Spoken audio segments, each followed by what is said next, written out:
Baiklah, saya akan membahas mengenai penjelasan singkat dari length time bias. Nah, di sini itu inti konsepnya, length time bias adalah screening lebih mudah menangkap penyakit yang tumbuh lambat sehingga survival tampak lebih baik.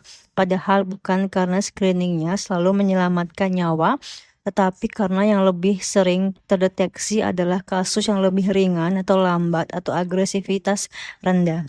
Penjelasan gambar itu ada gambar dua jenis kasus yaitu biru sama dengan slowly progressive cases, yaitu artinya penyakit berkembang lambat. Ciri-cirinya yaitu perjalanan penyakit panjang, lebih lama berada di tubuh, lebih mudah tertangkap saat screening, prognosis biasanya lebih baik.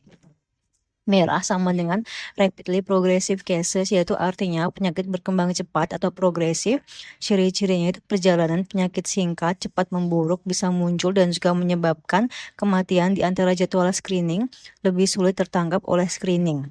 Kenapa bisa terjadi bias, yaitu screening dilakukan pada waktu tertentu.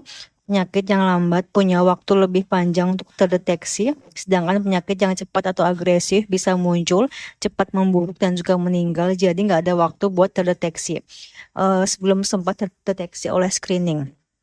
Akibatnya hasil screening terlihat seperti menemukan lebih banyak pasien dengan prognosis baik.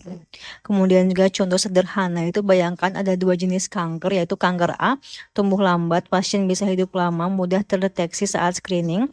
Kanker B, tumbuh cepat, pasien dapat cepat memburuk, sering terletak oleh screening, sering terlewat oleh screening, yaitu kalau kita lihat hasil screening seolah-olah pasien yang terdeteksi screening punya survival lebih baik. Padahal sebenarnya screening lebih banyak menangkap kanker yang memang dari awal lebih lambat dan juga lebih ringan. Nah, cara mudah menghafal itu length time bias, yaitu yang panjang lebih gampang ketangkap. Maksudnya adalah pasien penyakit dengan perjalanan panjang atau lambat lebih mungkin ditemukan oleh screening. Bedakan dengan lead time bias, yaitu lead time bias diagnosis lebih awal tapi waktu kematian tetap sama. Length time bias yaitu screening lebih sering menangkap penyakit yang tumbuh lambat. Kalimat hafalan yaitu length time bias sama dengan screening tampak meningkatkan survival karena lebih banyak mendeteksi penyakit yang lambat dan juga kurang agresif.